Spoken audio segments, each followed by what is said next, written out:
Hello friends, જય શ્રી ગણેશ. બધાને સ્વાગત છે તમારું મારી ચેનલ ગુજરાતી કિચનમાં. બધા ઘરે આરામથી બનાવી શકે ને તેવી ખમણ બનાવવાની એકદમ નાની અને સરળ રીત આજે હું તમારી સાથે શેર કરીશ. અને આ રીતે જો ખમણ તમે બનાવશો તો ક્યારેય બગડવાના નથી અને દર વખત એક જ સરખા જાળીદાર બજાર જેવા બનીને તૈયાર થશે. ખમણ બનાવવાની રીત આમ તો નાની અને સરળ છે, પણ બનાવતી વખતે દરેકને કંઈક ને કંઈક પ્રોબ્લેમ તો આવે જ છે. જેમ કે ફૂલતા નથી, જાળીઓ નથી પડતી કે પછી ફૂલ્યા પછી બેસી જાય છે. તો આ વિડીયો જોયા પછી બજારેથી ખમણ તમારે ક્યારેય નહીં લાવવા પડે. તો ચાલો બનાવવાનું શરૂ કરીએ. એના માટે આવી રીતે મેઝરિંગ કપ આપણે લઈ લઈએ, કારણ કે આપણે થોડું માપનું ધ્યાન રાખવાનું છે. કપ છે એ બધાની ઘરે નથી હોતા, મેજરિંગ કપ હોય છે એ. તો એના માટે શું કરીએ, દાળ શાકની જે વાટકી હોય છે આપણા ઘરમાં, એ વાટકી તો લગભગ બધાની ઘરે હોય જ છે. તો આપણે એ વાટકી લઈ લેવાની છે અને એની મદદથી માપ જોવાનું છે. પરફેક્ટ એવું માપ આવી જશે. હવે અહીંયા આપણે જે કપ લીધો છે કે વાટકી લીધી છે, એ આપણે એક વાટકી છે આખી પાણીની ભરી અને બાઉલમાં એડ કરી દેવાની છે. હજુ આપણે પાણીની જરૂર પડશે, પણ અત્યારે આપણે એક વાટકી જ પાણી લેવાનું છે.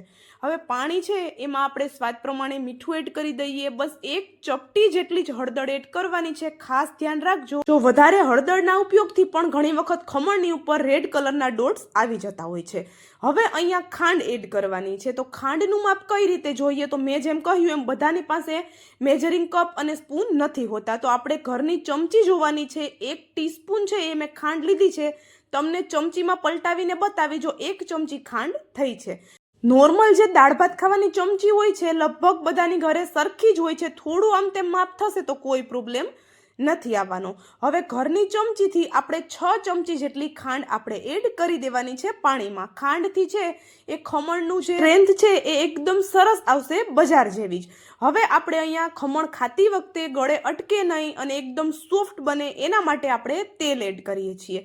તો 5 થી 6 ચમચી જેટલું આપણે અહીંયા તેલ એડ કરી દેવાનું છે. અને હવે આપણે બજાર જેવું જ ખમણનું ટેક્સચર લાવવા માટે 1 ચમચી જેટલા લીંબુના ફૂલ લેવાના છે. જો વિનેગરથી અથવા તો લીંબુના રસથી આપણા ખમણ બની તો જશે જ, પણ ઠીકઠાક એવું રિઝલ્ટ આવશે એનું, પરફેક્ટ બજાર જેવું જો રિઝલ્ટ જોઈતું હોય તો આપણે અહીંયા લીંબુના ફૂલનો જ ઉપયોગ કરવો પડશે. તો અહીંયા આપણે 1 ચમચી જેટલા લીંબુના ફૂલ એડ કરી દીધા. હવે આ બધી વસ્તુને આપણે પાણી સાથે મિક્સ કરવાની છે અને ઓગાળવાની છે.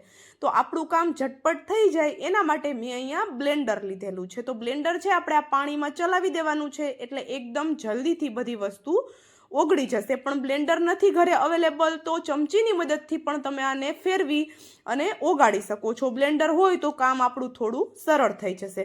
ચાલો, આપણે બધું સરસ એવું ફેરવી લીધું અને હવે આપણે આને, જો હું તમને બતાવી પણ દઉં કે બધી વસ્તુ સરસ એવી ઓગળી ગઈ છે. તો આ બધી વસ્તુને પાણીમાં ઓગાળી અને પછી જ આપણે એમાં બેસન એડ કરવાનો છે. તો બેસનને આપણે ચાળીને લેવો ખૂબ જરૂરી છે. અને આપણે વાટકી ભરી અને પછી બેસનને નથી ચાળવાનો, ચાળી અને પછી આપણે વાટકી ભરવાની છે. તો અહીંયા આપણે 2 કપના માપથી હું તમને બધું માપ મેં અત્યારે જણાવેલું છે. તો આપણે અહીંયા 2 વાટકી જેટલો બેસન લઈ લીધો અને આ બેસનને હવે આપણે સરસ એવો મિક્સ કરવાનો છે કે એમાં કોઈ પણ ગાંઠો ન રહી જાય. તો એના માટે ફરી પાછું આપણે એ જ બ્લેન્ડર લઈ લીધું અને બ્લેન્ડરથી એક તો એ ફાયદો થશે કે આપણે બેસનને હાથની મદદથી ફેટવો નહીં પડે. તો આપણે આ રીતે બ્લેન્ડર આપણે એમાં થોડી વાર માટે ચલાવી લેવાનું છે. જો હું અહીંયા બ્લેન્ડર ચલાવું છું તો તમને ખબર પડતી હશે કે બેટર ખૂબ ઘાટું લાગે છે આપને. તો આપણે એમાં અડધો કપ પાણી એડ કરીએ છીએ. એટલે ટોટલ આપણું અહીંયા 1.5 કપ જેટલું પાણી યુઝ થયું છે. તો 2 કપ બેસનની સામે આપણે અહીંયા 1.5 કપ પાણી, 6 ચમચી જેટલી ખાંડ, 5 થી 6 ચમચી જેટલું તેલ અને સાથે આપણે 1 ચમચી જેટલા લીંબુના ફૂલ લીધેલા છે. તો આ માપનું ધ્યાન રાખશો એટલે પરફેક્ટ એવા તમારા ખમણ બનીને તૈયાર થશે. તો જો અહીંયા આપણે બ્લેન્ડર ચલાવી લીધું અને જો તમે હાથની મદદથી મિક્સ કર્યું હોય બધું, તો બધું મિક્સ કરી લીધા પછી એક જ ડાયરેક્શનમાં આપણે આને ઓછામાં ઓછું 5 મિનિટ માટે ફેટવાનું છે, જેથી કરીને એનું ટેક્સચર આવું થઈ જાય.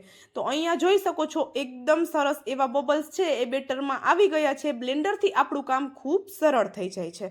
અને 1.5 કપ પાણી પરફેક્ટ છે, પણ તમારો બેસન કેવો છે એ ઉપર પાણીનું માપ થોડું વધારે ઓછું થઈ શકે છે.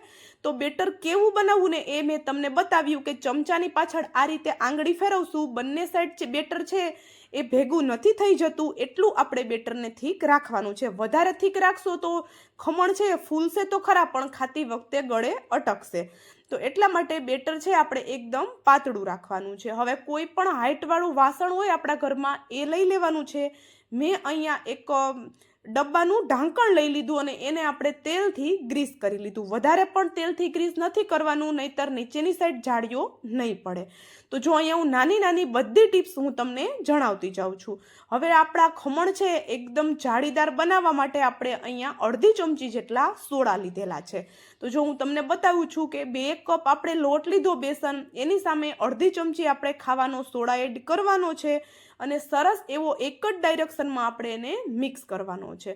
તમે જોઈ શકો છો બેટર અત્યારે છે હલકું હલકું ફૂલવા લાગ્યું છે. જેમ જેમ આપણે એને મિક્સ કરશું એમ બેટર ફૂલી અને એકદમ જાળીદાર અને ફ્લફી થઈ જશે.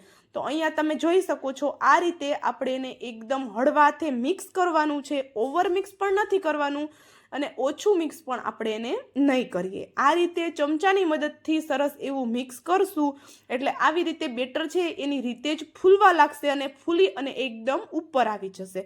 એનો કલર પણ ચેન્જ થઈ જશે. પહેલાં જે યલો કલર ડાર્ક હતો એ અત્યારે હવે લાઇટ થઈ ગયો છે. અને જો સોડા એડ કર્યા પછી આવું ટેક્સચર આવી જાય તમારા બેટરમાં એટલે સમજવાનું કે આપણા ખમણ એકદમ જાળીદાર અને પોચા રૂ જેવા બનીને તૈયાર થવાના છે. તો જો અહીંયા આપણે સરસ એવું મિક્સ કરી લીધું. મિક્સ કર્યા પછી આપણે આને વધારે વાર રાહ નથી જોવાની. સાઈડમાં પાણી પહેલેથી જ ગરમ થવા માટે રાખી દેવાનું અને પછી જ આપણે એમાં સોડા એડ કરવાનો છે. તો અહીંયા આપણે ઢાંકણ છે અડધું ભરી લીધું, ફૂલવા માટેની જગ્યા રાખી દીધી અને હવે આપણે આને સ્ટીમ થવા માટે રાખી દઈએ. જો સ્ટીમ થવા માટે રાખીએ ત્યારે પાણી એકદમ ઉકળતું ગરમ હોવું જોઈએ. તો ઉપરથી આપણે એને આવી રીતે ઢાંકણ ઢાંકીએ. ઢાંકણમાં પણ કોઈ કપડું લઈ અને ઢાંકણને આપણે આ રીતે કવર કરી દઈએ જેથી કરીને એની વરાળ છે એ આપણા ખમણ ઉપર ન પડે. તો આપણા ઘરના ઢોકળિયામાં પણ પરફેક્ટ એવા ખમણ બનીને તૈયાર થઈ. અને મેઇન વાત કે ખમણ આપણે ઉપરથી ઢાંકીને રાખ્યા પછી પણ 18 થી 20 મિનિટ માટે આપણે એને બિલકુલ વચ્ચે એક પણ વખત ખોલીને ચેક નથી કરવાના. અહીંયા 18 થી 20 મિનિટ પછી ખોલીને ચેક કરીએ. ખમણ સરસ એવા ફૂલી ગયા છે અને જો વચ્ચે ખોલીને ચેક કર્યા રાખશો તમે તો ખમણ છે વચ્ચેની સાઈડથી બેસી જશે અને એટલા નહીં ફૂલે, એમાં જાળીઓ નહીં પડે. તો ઘણાને એ પણ પ્રોબ્લેમ આવતો હોય છે. તો ચાલો ખમણ છે એને ગરમ ગરમમાં કટ નથી કરવાના, તો એને ઠંડુ થવા રાખીએ. ત્યાં સુધીમાં આપણે એનો વઘાર પણ બનાવી લઈએ. તો વઘારમાં 1 ચમચી તેલમાં રાઈ એડ કરી દીધી. રાઈ સરસ એવી ફૂટી જાય એટલે આપણે અહીંયા મીઠો લીમડો અને લાંબા કટ કરેલા મરચાના ટુકડા એડ કરી દીધા અને આપણે એને સરસ એવું મિક્સ કરી લઈએ. લીમડો અને મરચાનો વઘાર સરસ એવો થઈ જાય એટલે આપણે એમાં અડધી વાટકી જેટલું પાણી એડ કરી દેવાનું છે. તમે કેટલા ખમણ બનાવ્યા છે એ પ્રમાણે પાણી અત્યારે એડ કરવાનું છે. અત્યારે મેં નાની અડધી વાટકી જેટલું પાણી એડ કરી દીધું અને 2 ચમચી મોટી ભરીને ખાંડ એડ કરી દીધી. આપણે પહેલાં પણ ખાંડ એડ કરેલી છે ખમણમાં, તો અત્યારે થોડી ઓછી એડ કરી છે મેં અને અડધા લીંબુનો રસ એડ કરી દેવાનો છે. હવે આ બધી વસ્તુને થોડી વાર માટે ઉકળવા દેવાની છે કે જ્યાં સુધીમાં ખાંડ બધી સરસ એવી પીગળી ન જાય. તો આપણો અહીંયા સરસ એવો વઘાર તૈયાર છે. લીલા ધાણા એડ કરી ગેસની ફ્લેમ બંધ કરી દઈએ અને વઘારને પણ હલકો ઠંડો થવા દઈએ. ત્યાં સુધીમાં ખમણ આપણા એકદમ સરસ એવા હલકા ઠંડા થઈ ગયા છે. તો જો ખમણ છે એને હલકા ઠંડા થાય પછી જ કટ કરવાના છે, નહીંતર એ પરફેક્ટ શેપમાં કટ નહીં થાય. તો અહીંયા હલકા ઠંડા થયા પછી હું એને કટ કરું છું અને હું કટ કરું છું ત્યારે જ તમને અંદાજ આવી ગયો હશે કે જો અહીંયા આપણા ખમણ એકદમ સોફ્ટ અને એકદમ જાળીદાર એવા બનીને તૈયાર થયા છે. તમે જોઈ શકો છો વચ્ચેની સાઈડથી પણ બિલકુલ બેસી નથી ગયા. હવે આપણે જે વઘાર બનાવ્યો એ ખમણ ઉપર આ રીતે રેડી દઈએ અને ઉપરથી લીલા ધાણા આપણે સ્પ્રિંકલ કરી દઈએ. અને જો હું તમને ખમણ બહાર કાઢીને પણ બતાવું, એકદમ જાળીદાર, કોઈને ખબર જ નથી પડવાની કે આ ખમણ આપણે આટલા સરસ ઘરે પણ બનાવી શકીએ છીએ. દર વખતે એકદમ આવા સોફ્ટ અને જાળીદાર ખમણ ઘરે એક જ સરખા બનીને તૈયાર થશે જો આ રીતે તમે ખમણ બનાવશો. તો વિડીયો તમે અત્યાર સુધીનો જોઈ લીધો હોય એમાં થોડું પણ જો કંઈક તમને પસંદ આવ્યું હોય તો વિડીયોને લાઇક, શેર અને ચેનલ પર નવા હોય તો જલ્દીથી ચેનલને સબસ્ક્રાઈબ કરી દેજો. તો અહીંયા જોઈ શકો છો એકદમ પરફેક્ટ એવી જાળીઓ પડી ગઈ છે. અત્યારે મારી પાસે વધારે હાઇટવાળું વાસણ નહોતું એટલે થોડા આવી રીતે નાના ખમણ મેં બનાવ્યા. તમારી પાસે થોડું હાઇટવાળું વાસણ હોય તો એકદમ જાડા અને એકદમ એકદમ મોટા ખમણ બનીને તૈયાર થઈ જશે. તો ચાલો હવે મળશું આવા જ એક નવા વિડીયો સાથે.